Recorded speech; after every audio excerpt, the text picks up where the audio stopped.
livro de Atos dos Apóstolos, Atos, capítulo de número 21, do versículo 8 a seguir. Atos 21,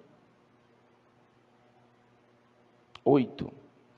Seria de grande valia que toda a igreja convidasse pessoas para que sábado e domingo nós estivéssemos no congresso de senhoras. Você que puder orar, jejuar, apresentar na presença de Deus, vai ser bênção em nome de Atos 21, 8. Quem encontrou, dá uma glória a Deus. Atos dos Apóstolos, capítulo 21, versículo de número 8 a seguir. E no dia seguinte, partiu dali Paulo, e nós que com ele estávamos, chegamos a Cesareia, entrando em casa de Filipe, o evangelista, que era um dos 7, ficamos com ele.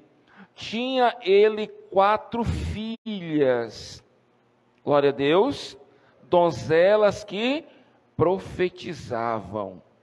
Em outra ocasião, nós vamos falar do ministério feminino e vamos falar dessas donzelas, né? Que a Bíblia está dizendo que tinha 4 e as 4 profetizavam. 10. E demorando-nos ali por muitos dias, chegamos à Judeia, e um profeta por nome Ágabo, vindo ter conosco, tomou o cinto de Paulo, ligando os seus próprios pés e mãos, disse: isso diz o Espírito Santo, assim ligará os judeus em Jerusalém o varão a quem pertence esse cinto, e enterrarão nas mãos do gentio, entregarão nas mãos dos gentios. 12. Ouvindo-nos isso, rogando-nos, tanto nós como os que estavam naquele lugar, que não subisse a Jerusalém.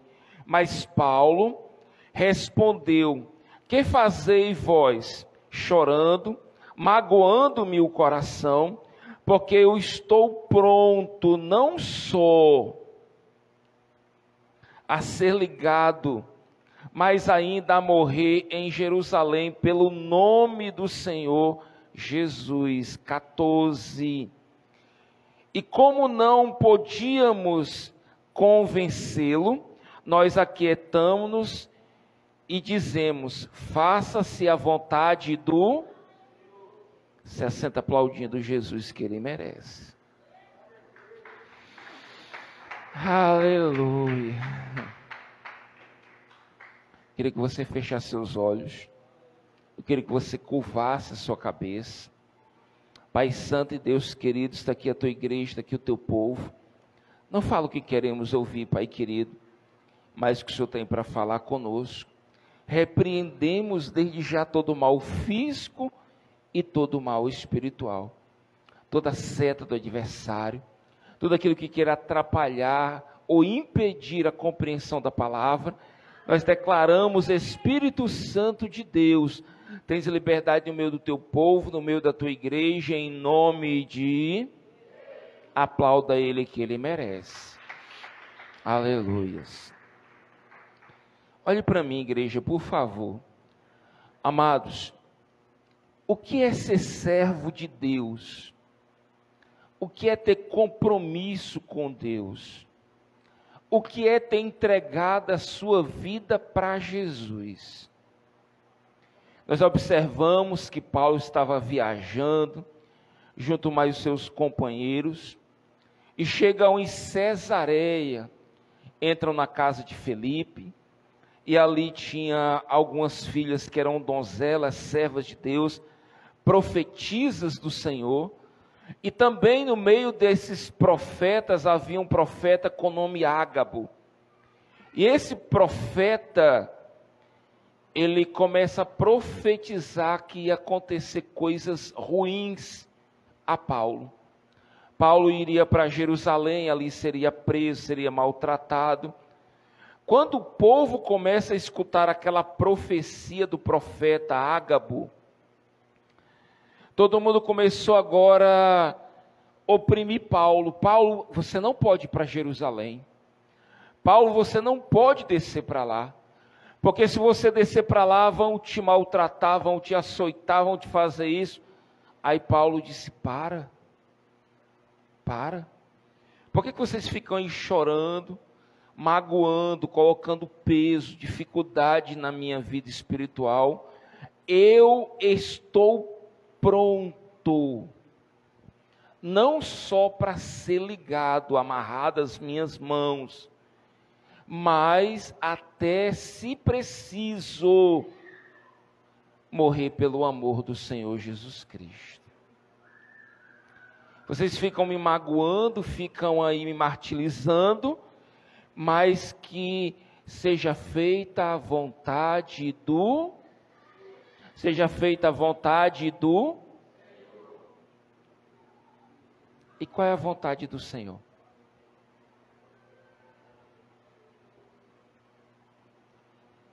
Nós temos uma doutrina muito errada na nossa sociedade, que nós só queremos que tudo seja do nosso jeito. E tem coisa na nossa vida que sai do nosso jeito e prevalece a vontade do Senhor. A vontade dele vai prevalecer. Agora eu estou pronto para a vontade do Senhor. A minha querida irmã Ágata vai me permitir eu mexer algo que está tão próximo, tão recente, que é a partida do seu papai. A Ágata não saberia qual seria o dia. Ela estava vendo o papai debilitado, doente, enfermo, mas foi a vontade do Senhor. E a vontade do Senhor, muitas das vezes, ela é dolorosa, ela é espinhosa, ela traz um grau de renúncia. Todos nós tem momentos na vida que nós não queríamos passar por certas coisas, por certas situações, por certos problemas, por certas lutas, não queríamos, mas se faz necessário. Para quê, pastor? Para o nosso amadurecimento, para a nossa dependência de Deus. Imagine tudo que o nosso querido João Luiz quisesse, João, fosse na sua hora, no seu momento e no seu tempo. Não prestava. Porque já teria algumas pessoas que o João, no momento de raiva, no momento de zanga, já teria tocado fogo nessas pessoas. Rapaz, eu queria o mesmo poder de Elias, de pedir fogo do céu, é perigoso. Deus sabe a quem dá, a quem concede certas coisas, porque imagina como nós somos, nós com raiva de nós mesmos, nós já tínhamos tocado fogo em nós mesmos. Aí tem situações que nós precisamos aprender, amadurecer. E para a maturidade, muitas das vezes, vem momentos de lutas. Uma criança, ela não aprende a andar sem antes levar alguns tombos, arranhar a pintura, para pegar equilíbrio, coordenação motora. Ele não aprende a andar de uma hora para outra. Ele anda e ainda anda com dificuldades. E quantos tombos se faz necessário? Pastor, sim. Se o pai e a mãe não deixar o menino tombar, o menino escorregar ali, de vez em quando até tacar o narizinho no chão, ele não vai ter equilíbrio, ele não vai ter coordenação motora. Faz parte da nossa vida algumas lutas, algumas batalhas. Quando nós temos uma determinada idade, nós achamos que o mundo, ele circula ao nosso redor. Nós achamos que a vida, ela está para me servir. E não é assim. Eu sou mais um servo, inserido na sociedade para servir, ajudar os outros. Eu não sou um ser exclusivista. O mundo circula ao meu redor. Não. E quantas das vezes nós temos um pensamento errado do que é o cristianismo, e nós vemos algumas pregações que dizem, eu exijo, eu quero, se torna mais difícil o processo. Paulo, quando viu Ágabo pegar aquele cinto e dizer, olha, o dono desse cinto vai ser amarrado, e ele amarrou os próprios pés e as próprias mãos dele próprio. Ele vai ser entregue nas mãos do gentio, ele vai sofrer. Paulo poderia ter dito assim, está repreendido Satanás, demônio. Mas Paulo sabia que existe processo. Paulo já tinha lá atrás recebido alguns nãos de Deus. Paulo já tinha chegado para o Senhor e disse, Senhor, esse espinho está me martirizando, essa luta está acentuada, tira de mim esse espinho. E o que foi que Deus disse para Paulo? Não vou tirar o espinho, porque a minha graça te basta. O meu poder se aperfeiçoa na fraqueza. Aí onde é que está o X da questão, pastor? Porque ninguém mais se admite ou reconhece a sua fraqueza. Todo mundo é forte, todo mundo é super. Aí quando nós passamos por uma luta, aí vem aquele senso de impotência. Mas peraí, você não é o super? Você não poderia passar por isso. Quem disse que eu não poderia passar? Paulo, um homem que era dotado de tanta unção, de tanto poder, que a Bíblia diz que o lenço que ele enxugava o rosto, quando ele mandava para alguém tocava nesse lenço, era curado de qualquer enfermidade. Os demônios saíam dessas pessoas. Mas como pode, irmã Vânia, Deus permitir que Paulo seja preso, sofra, apanhe, e ainda ser decapitado a sua cabeça, irmã Vânia?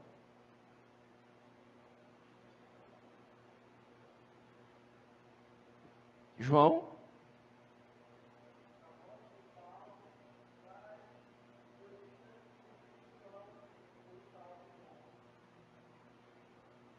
Quantos cristãos pensam que a vida, me permita o vocabulário, só é mamão com açúcar? Peraí, pastor. Mas eu vejo a vida do tio Reginaldo, é tão fácil, pastor. Né, tio Reginaldo? Eu vejo a vida de Cicrano, é tão fácil. Me permita, Larissa. A vida da Larissa, filha do tio Reginaldo, é uma vida boa. Não paga aluguel, não tem menino, não tem um esposo para estar perturbando. A vida dessa menina é uma vida maravilhosa, né, Larissa? A Larissa vê assim. Não é porque alguém não paga aluguel, ou porque alguém não tem um filho, 15 meninos, o esposo, o fulano, o cicrano perturbando, e queira dizer que essa vida é um mar de rosa, não, irmãos. Todas as pessoas, elas passam por lutas. O segredo não é passar por luta, é como eu passo por essa luta. Paulo, na luta dele, ele disse, eu estou pronto, não só para ser preso, para ser açoitado, para passar por batalhas, mas, se necessário, morrer pelo amor de Jesus Cristo.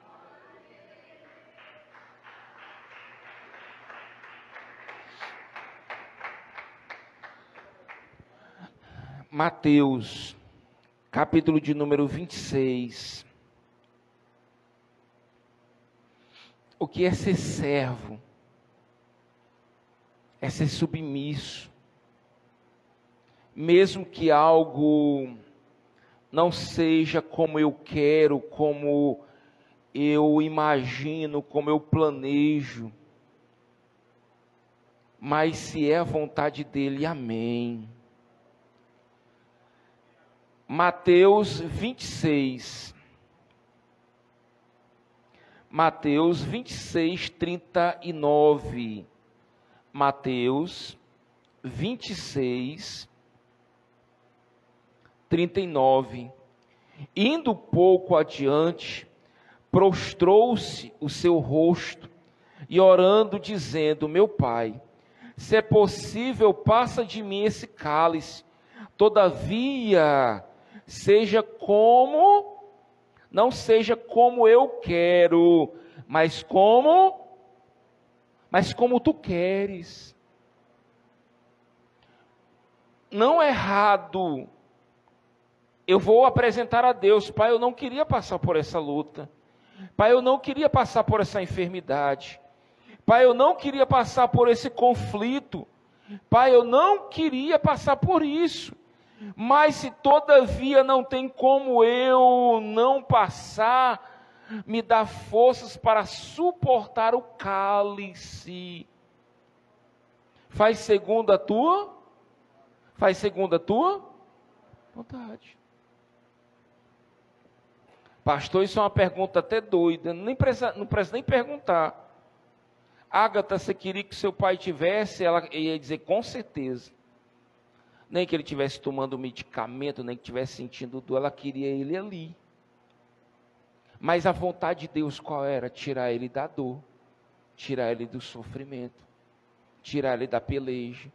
Nós somos seres tão egoístas que nós queremos que algo aconteça e nós não se preocupamos com o contexto dos outros. O que é que vai acontecer com o outro? Não importa. Não. O que é que vai acontecer com fulano, com cicrano? Não importa. O que importa é o que vai acontecer comigo. Aí você se torna um ser egoísta. Aí muitas das vezes algumas lutas vêm para que eu caia a ficha e diga assim: poxa, eu tenho uma... Irmãos, tem gente morrendo afogado. Olha como nós somos. Meu Deus, eu acho que eu não vou suportar. Por quê? Lavei a roupa e a roupa não secou, choveu hoje. Oh, meu Deus. Verdade. E as pessoas que estão morrendo afogadas, presas nos próprios carros? Pessoas sendo arrastadas pelos bueiros. Pessoas que uma hora dessa estão debaixo do viaduto, escorrendo lá a lama e vão passar a noite lá. Muitas das vezes algo acontece para nós vermos também que a nossa vida é tão boa e nós somos egoístas. O que é fazer a vontade de Deus? Seja feito segundo a tua. Mateus 26. Agora você vai para o 42.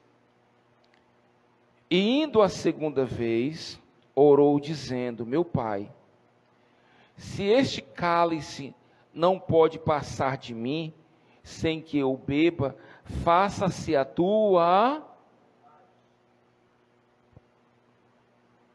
Qual é a vontade de Deus? Tem coisas, irmãos, que você vai correr, você vai usar de esforço, mas não vai dar certo. Por quê, pastor? Porque não era vontade de Deus. Não era. Não era. Aí você vai ter a humildade, a umbridade de dizer: foi a vontade de Deus. Tem coisas, irmãos, que nós temos que aprender, que não é como queremos.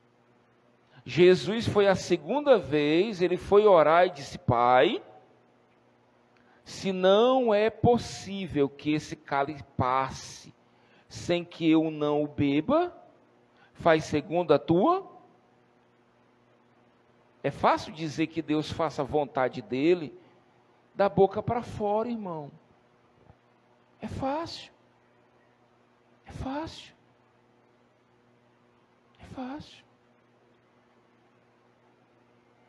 Mas quando aperta um pouquinho, Mateus 26, 44, deixando-os de novo, foi orar pela terceira vez, fazendo as mesmas palavras. Por 3 vezes Jesus repetiu a mesma coisa: Pai, se possível, passa de mim esse cálice, todavia não seja conforme a minha vontade, mas a tua. Você está na igreja e você é um servo de Deus mal acostumado. Pastor, o senhor gosta de passar por luta? Não. Não. Eu gosto de ajudar as pessoas a resolver as lutas delas. Eu gosto. Mas eu tenho as minhas lutas individuais. A Bíblia diz que quem quiser vir após mim, tome a sua cruz. Negue-se a si mesmo. Vamos? Não, mas peraí, eu não posso deixá-la lá não, tem que levar ela. E o que é a cruz de cada pessoa? Ah, pastor, eu já determinei que a minha vida não vai ter lutas. Eu também, irmão. Mas elas continuam vindo. Amados, qual ser humano na face da terra que não passa por luta? Ele pode ser espírita, ele pode ser macumbeiro, ele pode ser católico, evangélico, umbandista, independente da religião dele. Ele vai ter lutas, ele vai ter batalhas, ele vai adoecer. Pastor, o segredo qual é? É eu ser servo no meio da dificuldade. O que é ser servo no meio da dificuldade? É você ver que a pessoa está passando por lutas, mas ela não perde a confiança do controle de Deus.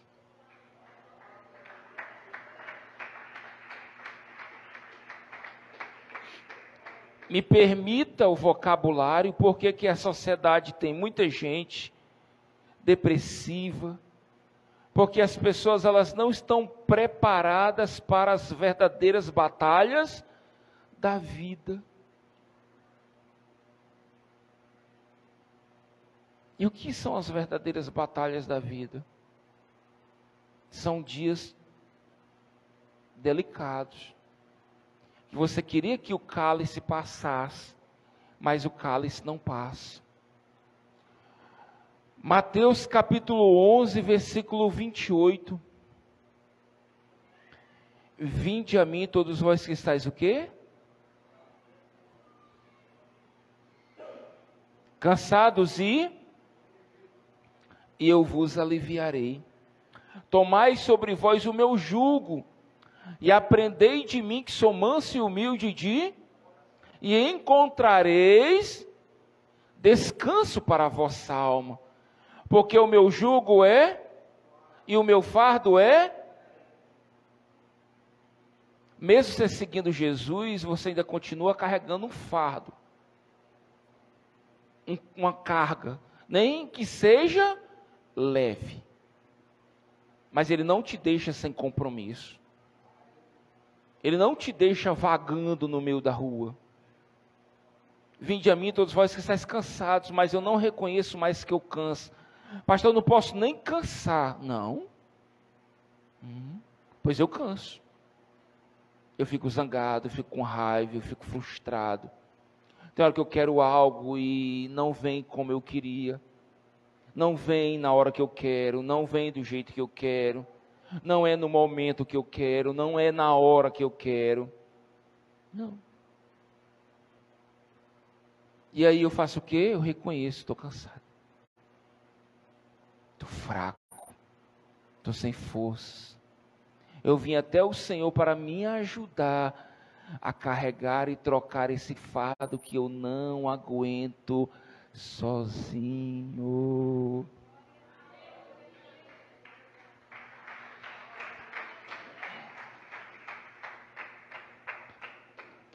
Marcos capítulo 6. Pastor, as lutas só acontecem com quem é ruim, pastor. Não.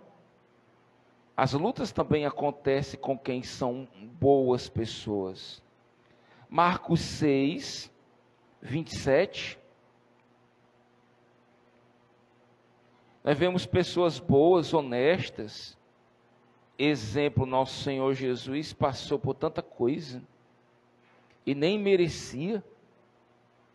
Foi só para nos resgatar, para nos dar oportunidade. Marcos 6, 27. Quem encontrou? E enviando logo o rei, que executasse o mandato, que lhe trouxesse ali a cabeça de João. E lhe foi e degolou-o na prisão. E trouxeram a cabeça num prato, e deu à jovem, e esta deu à sua mãe. Olha para mim, irmãos. Irmã Josiane, a senhora deixaria um pastor meio trambiqueiro batizar o seu filho nas águas? Não? Beleza. Celebrar o casamento dele? Também não. Quer dizer que Deus também não deixaria qualquer pessoa batizar Jesus. Mesmo que Jesus não tivesse pecado, mesmo que Jesus não tivesse erro, o batismo de Jesus fosse para nos dar o exemplo, mas teria que ser um ministro ou um ministrante daquele rito, daquele ritual, daquele momento tão sublime que até a Trindade esteve presente, onde Jesus sai das águas e os céus se abrem, o Espírito desce em forma de pomba, a voz do céu dizendo: esse é o Filho amado em quem me comprazo. Mas esse que foi usado para batizar Jesus, perdeu-lhe a cabeça, foi decapitado. Como ele é xará do João ali, ele poderia ter dito: mas Senhor, o Joãozinho, eu poderia morrer de outra maneira. Por que eu não morro igual o Elias? Nem morrer, é ser transladado. Por que o senhor não mandou uma carruagem de fogo para me buscar? Por que não aconteceu assim? Por que não aconteceu desse jeito? Tem horas que algo vai acontecer que vai sair fora da minha programação. Vai sair fora de como eu queria, de como eu tinha planejado. Mas não queira dizer que Deus não está no controle, não. Deus não perde o controle. Pastor, Deus permitiu? Sim, permitiu. A Bíblia diz que nada acontece sem a permissão de Deus. Deus permitiu que cortasse a cabeça do João. E aí?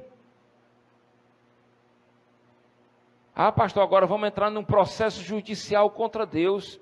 Deixou cortar a cabeça do neném. Não. Tem situações que você tem que entender que Deus tem que quer que nós venhamos a amadurecer.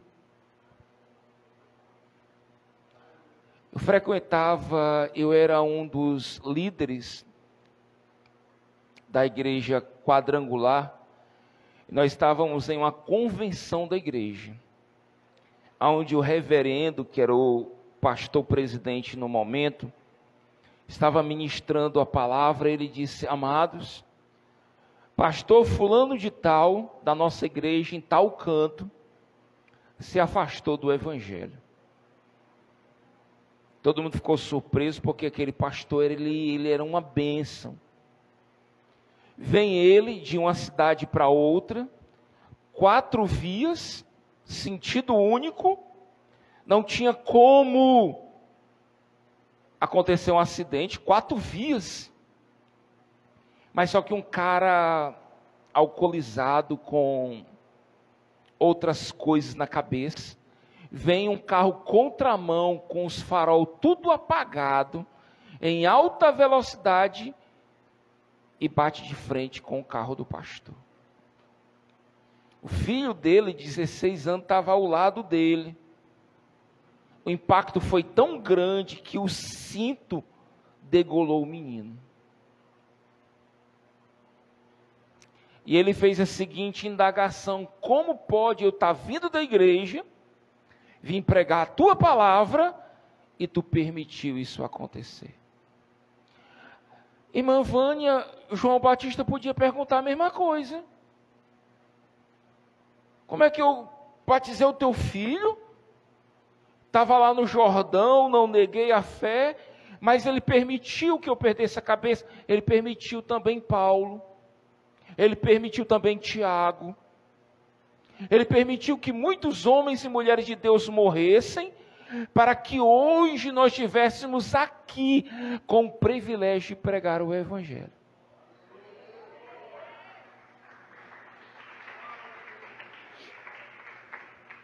Por que que muito cristão está na igreja e ele vive uma vida frustrada? Porque ele não entende que no mundo tereis aflições, tereis tribulações, fazem parte da nossa vida. Ah, pastor, pois então quer dizer que eu vou ver uma vida tribulada? Eu não estou dizendo isso. Mas também a gente tem que estar preparado, irmãos.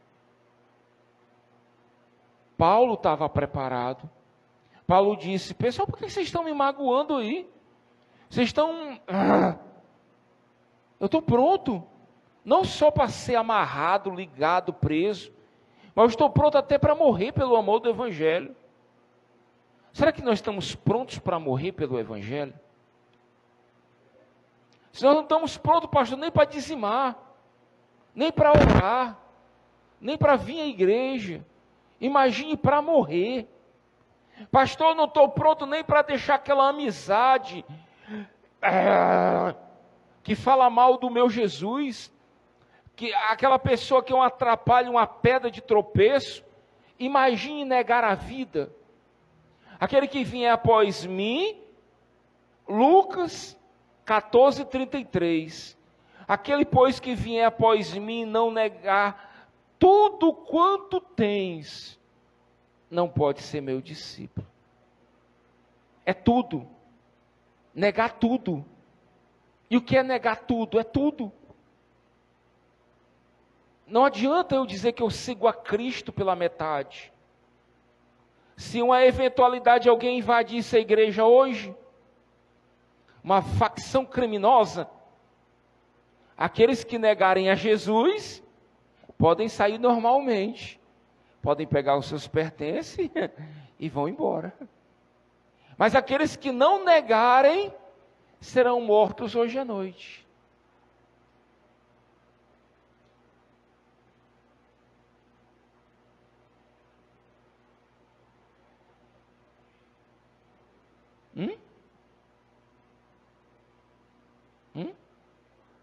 É fácil, pastor, mas quantos países são assim, irmãos? Eles invadem as igrejas, atiram fogo e o pessoal não nega Jesus.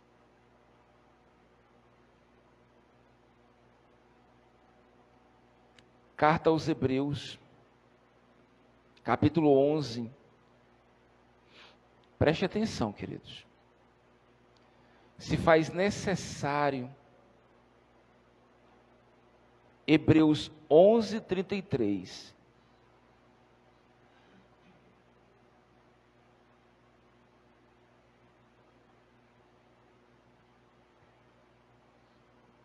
Não é porque eu estou aqui, vocês deixem de orar por mim não, irmãos. Eu ainda estou num processo de recuperação. Carta aos Hebreus 11:33. Quem encontrou? Escute, ó. Os quais pela fé venceram reinos, praticaram a justiça, alcançaram promessas, fecharam a boca dos leões, apagaram a força do fogo, escaparam do fio da espada, da fraqueza tiraram forças, e na batalha se esforçaram, puseram em fuga os exércitos dos estrangeiros. 35. As mulheres receberam pela ressurreição os seus mortos, uns foram torturados, não aceitaram o seu livramento para alcançar uma melhor ressurreição. Segura aí que eu vou ler o 36.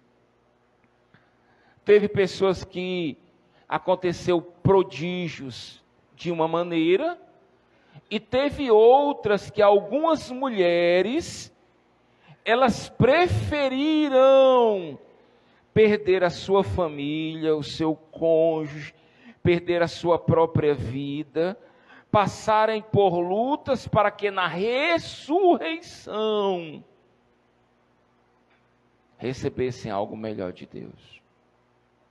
Elas rejeitaram o livramento. Vamos repetir de novo? 35. As mulheres receberam pela ressurreição os seus mortos. Uns foram torturados, não aceitaram o seu livramento para alcançar uma melhor ressurreição. Outros experimentaram escárnios, açoites, até cadeias e prisões. Foram apedrejados, cerrados, tentados, mortos ao fio da espada, andando vestidos de pele de ovelha e de cabra, desamparados, aflitos e maltratados. Preste atenção. 38. Homens do quais o mundo não era digno, errantes pelos desertos e montes, pelas covas e cavernas da terra. Todos estes, tendo tido testemunho pela fé, alcançaram as promessas. Proveu Deus alguma coisa melhor a vosso respeito, para com eles, sem nós não fôssemos aperfeiçoados? Aqueles homens, aquelas mulheres, aqueles servos, eles foram apedrejados, torturados, maltratados, mas não negaram o evangelho. Pastor, eu estou pensando em desistir. Por quê? Porque olharam para mim feio na igreja. Bom motivo. Não, eu vou abandonar. Por quê? Porque não me deram a paz do Senhor. O que é que uma pessoa, quando aceita Jesus, ela quer ver em outra pessoa? O que foi que levou essa pessoa a aceitar Jesus? O que é que faz essa pessoa continuar com Cristo? O que é que move a vida dela? Porque, irmão, se fosse facilidade, todo mundo que aceitasse Jesus transformasse em rico, ninguém queria ser macumbeiro, ninguém queria ser espírita. Se fosse fácil ser evangélico, todo mundo, opa, aceitei Jesus, já tem 2 milhões na minha conta, né, Alberidamar?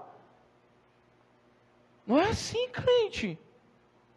Tem hora que vem escárnio, o crentinho aí quer ser melhor do que os outros. Eu era um. Antes de eu aceitar Jesus, eu passava em frente à igreja e mangava dos crentes. Eu dizia que todo pastor é ladrão. Aí. Eu dizia, irmão. Dizia. E hoje eu vejo como é maravilhoso estar na igreja. Se não fosse a igreja conscientizando as pessoas que tem luta, tem batalha, mas Deus não saiu do controle.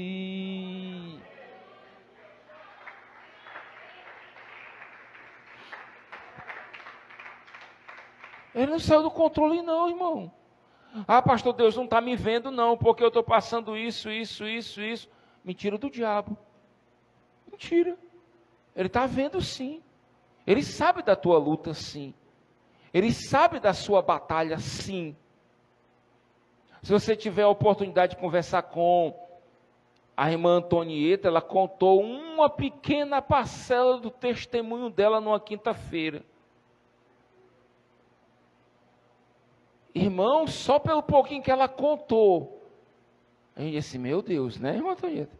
Imagine ela que passou na pele. Mataram o esposo, ficou com os filhos pequenos para cuidar, teve todo um processo e ela está viva hoje aqui, mostra que tinha alguém no controle do processo. Se Deus não tivesse no controle do processo, irmã Vânia, pastor, é porque isso acontece comigo. Por que, irmão, isso acontece comigo? É como se eu fosse a vítima da situação. Todo mundo olha para o pastor é a pessoa mais incrível. Ele não adoece, ele não passa problema, ele não tem lutas, ele não tem dificuldades. Ele é quase primo de Jeová. Que é isso, irmão? É queimado. O pastor passa por luta, passa por dificuldade, se zanga, adoece. Pensa que semana terrível, semana todinha sem vir à igreja. E se você observar, eu não estou forçando a garganta, porque senão, só o sangue de Jesus. Pastor, é fácil? É não, irmãos. Todo mundo passa por problemas. E o segredo não é passar o problema, o segredo é não se entregar à situação. É o problema vindo e eu passando pela prova, mas dando glória a Deus.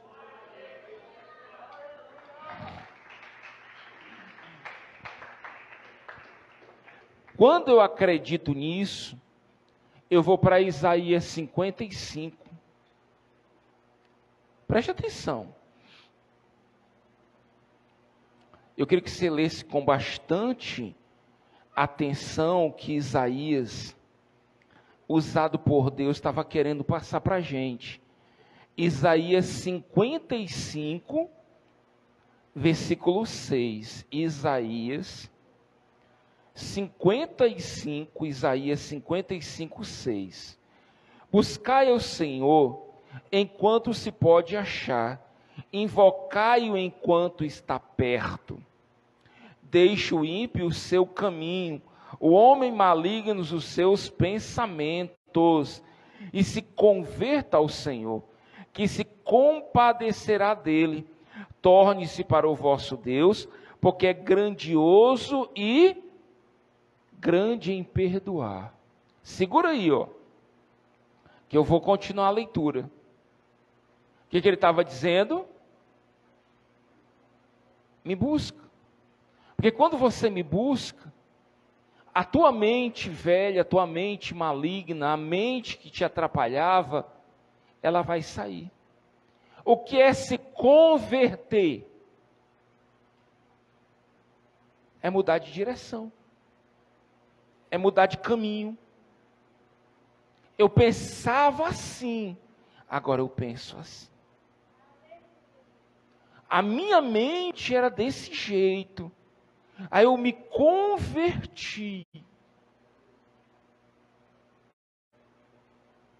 Quantos amados não se converteram, continua com os pensamentos malignos, uma mente aproveitadora, uma mente perversa, uma mente maligna.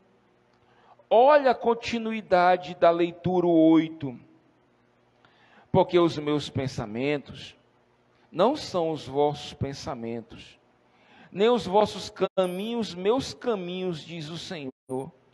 Porque assim como os céus são mais altos do que a terra, assim os meus caminhos são mais altos que os vossos caminhos, e os meus pensamentos mais altos do que os vossos pensamentos. Quer dizer que o pensamento de Deus, ele é assim, ó. E o meu? Me permita, irmã Larissa? A irmã Larissa nunca pensou em morar em Pacajus, estudar em uma escola na Coab. Opa! Nunca imaginou que ela tivesse numa terça-feira, mas o pai dela sentado numa igreja. Quais seriam os planos da Larissa? Não fala, Larissa.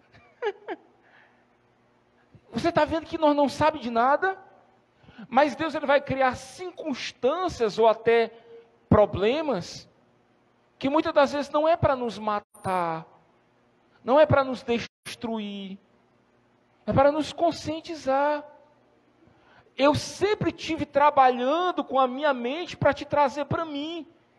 Mas você não entende, porque se eu fosse explicar, se Deus chegasse, Larissa, eu vou te levar para Pacajus, eu vou fazer assim, assim, assim, a Larissa disse assim, não entendi, desse jeito, assim, não compreendi. A mente dele, por ser uma mente excelente, grande, ele vai dizer assim, eu vou fazer sem te explicar. Porque você não vai entender, porque a minha mente, ela é superior do que a sua.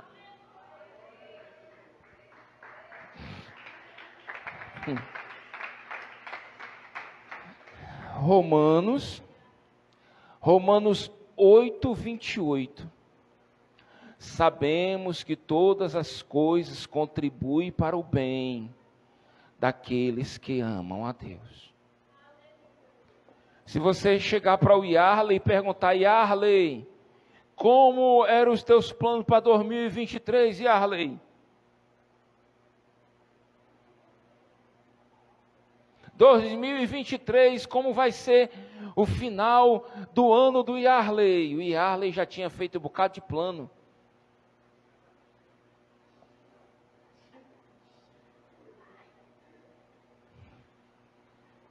Aí Deus diz assim, eu vou mostrar para o Yarley que a mente dele, o querer dele, a vontade dele não é do jeito dele. Porque a vida não vai mostrar para o Yarley que a vida não é o que o Yarley imagina. A vida ela é muito mais ampla. A isso nós vamos amadurecendo. Mas pastor, tem gente que não amadurece. Não, eu sei. Eu lido com gente um bocado de anos, irmão. Não amadurece. Não amadurece. Você tenta. E a maturidade ela vai fazer algo diferente na nossa vida. O que é maturidade, pastor? É saber encarar as lutas, as dificuldades e os problemas com a perspectiva de Deus. Não, peraí. Deus permitiu que Lázaro tivesse doente, morresse, fosse sepultado. Por que ele não veio antes, Raquel? A própria Marta indagou isso em João 11. Senhor, se tu tivesses aqui, o meu irmão não teria morrido. Mas a vontade de Deus era que ele morresse. Eita, pastor, era. Vai discutir com ele. Se tu tivesses aqui, Senhor, tu teria evitado o funeral, teria evitado aquele pranto, aquele choro, aquela dor. Mas não era da minha vontade eu chegar, Marta, porque se eu tivesse chegado enquanto ele estava enfermo, doente, eu seria conhecido por mais uma cura que teria acontecido. Mas como eu deixei ele morrer e ser sepultado, agora eu sou conhecido como aquele que traz alguém que morre à vida. Você não entendeu isso? Você não entendeu isso? Tem alguém que pensa mais, irmão. Pensamento mais excelente, mais alto. Carta aos Hebreus, capítulo 10, do 34 a seguir. Ah, pastor, o senhor está dizendo agora que a nossa vida de sofrimento é só de batalha. Eu não estou dizendo isso, irmãos. Eu estou dizendo que quando você aceita que tem lutas que são necessárias, a vida se torna mais maneira. Era necessário que Lázaro adoecesse, era necessário que Lázaro piorasse, era necessário que Lázaro morresse, era necessário que Lázaro fosse sepultado. Carta aos Hebreus, capítulo 10, do 34 a seguir.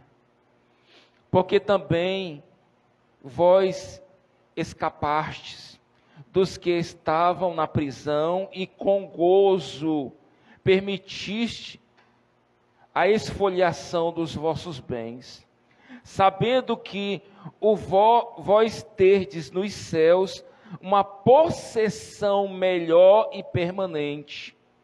Não rejeitais, pois, a vossa confiança, que terde grande avulto e galardão, porque é necessário de paciência para que depois de havermos feito a vontade de Deus, possais alcançar a promessa, porque ainda um poucochito de tempo, o que há de vir virá e não tardará, mas o justo viverá da fé. Se ele recuar, a minha alma não tem prazer nele.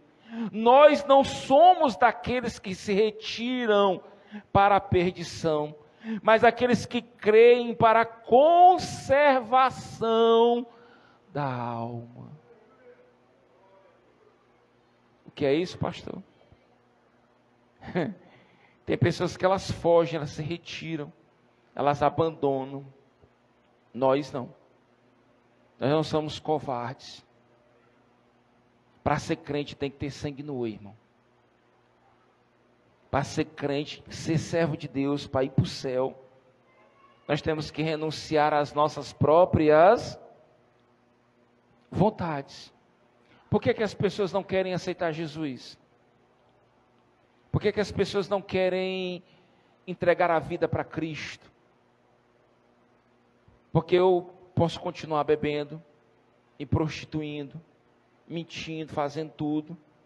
E quando eu aceito a Cristo, entrego a minha vida para Cristo, não vivo mais eu, mas Cristo vive em mim.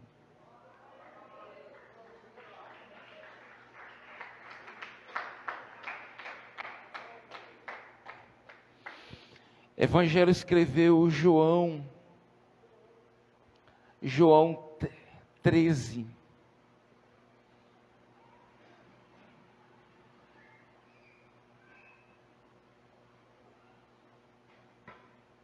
João 13:16, preste atenção.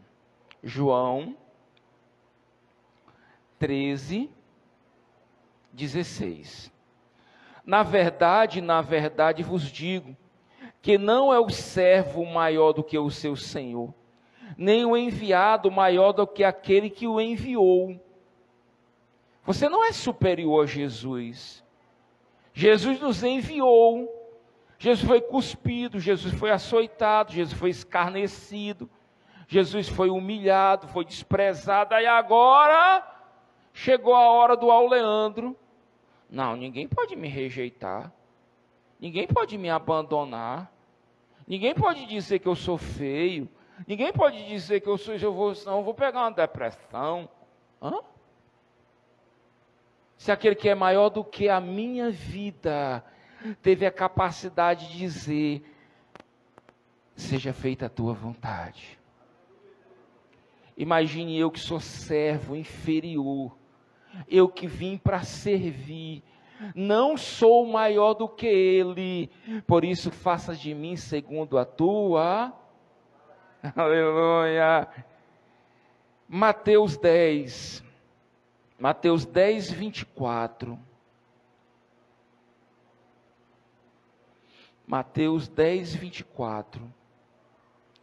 Não é o discípulo mais do que o mestre, nem o servo mais do que o seu senhor. Basta ao discípulo ser como seu mestre, e o servo como o seu senhor. Se chamaram Beuzebu ao pai de família, quanto mais os domésticos. Irmãos, se trataram Jesus como Beuzebu, pai dos demônios, como é que vão tratar nós?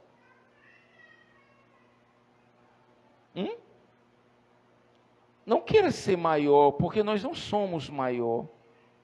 João 15, 18. João, capítulo 15, versículo 18 a seguir. João 15, 18. Quem encontrou? Ninguém.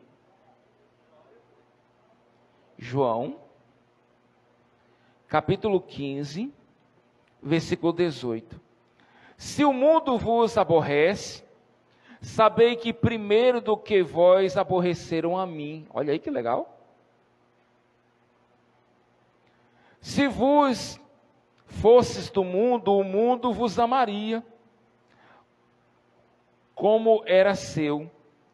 Mas quão não sois do mundo, antes eu vos escolhi do mundo, por isso é que o mundo vos aborrece. Lembrai-vos da palavra que vos disse: não é o servo maior do que o Senhor. Se a mim me perseguiram, também vos perseguirão a vós.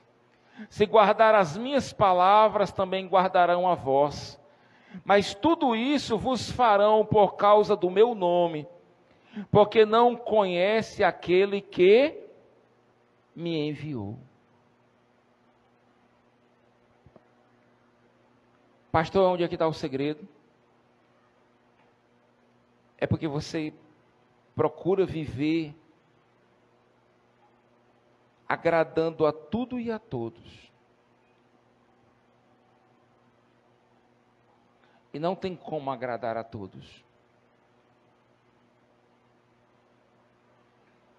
Não tem como você agradar a Deus e o mundo.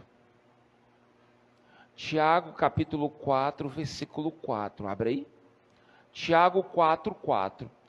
Dependendo da tua tradução, tem algumas traduções que dizem infiéis. Outras traduções dizem adúlteros. Infiéis, não sabeis que a amizade do mundo é inimizade contra Deus? Quem quer ser amigo do mundo constitui-se inimigo de Deus. Ou você é amigo de Deus, ou você é amigo do mundo. Mas pastor, eu queria tanto Tiago capítulo 4, versículo 4. Ou vai dizer infiéis ou adúlteros. Porque um infiel é uma pessoa que adultera ou um traidor. Amém, igreja? Não sabeis que a amizade do mundo. E o que é ser amigo do mundo, pastor? É fazer o que o mundo manda. E o que é ser amigo de Deus? É ir contra a mão do mundo. Eu abandonar o mundo para seguir a Cristo.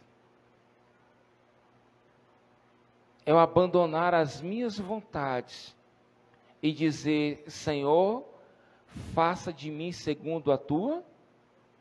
Segundo a tua. Você está capaz de dizer isso? Qual é a vontade de Deus para mim e para a tua vida?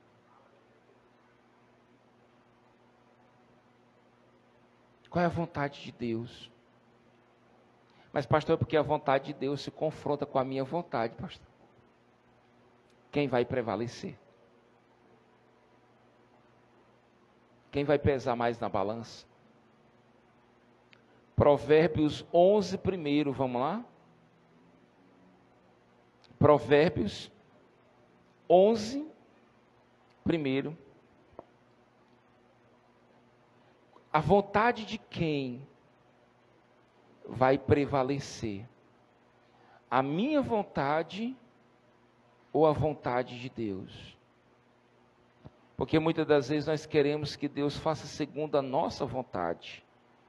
Provérbios 11 primeiro, balança enganosa é abominação para o Senhor, mas o peso justo é o seu prazer.